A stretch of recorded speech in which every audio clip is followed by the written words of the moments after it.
Ces hommes sont des gardes du corps du député afghan Amirgol Shahini.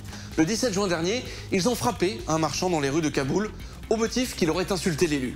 Les gardes du corps ont été arrêtés, mais pour beaucoup d'internautes, cette vidéo montre que certains députés se croient tout permis vis-à-vis de leurs concitoyens.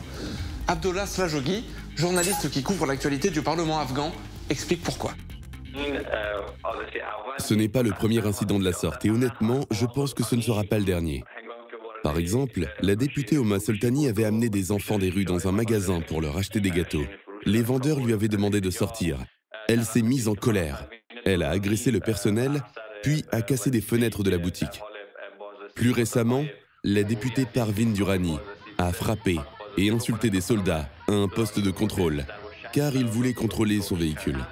Beaucoup d'incidents comme ça se produisent, et il y a très rarement des poursuites judiciaires.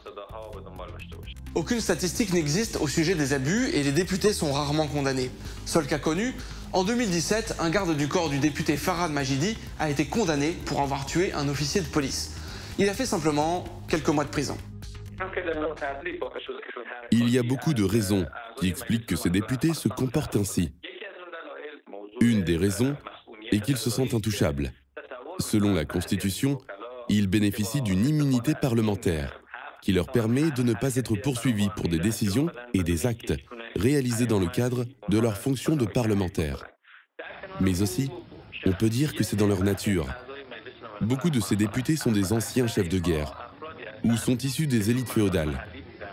On peut dire ainsi qu'ils considèrent le peuple afghan comme des citoyens de seconde zone.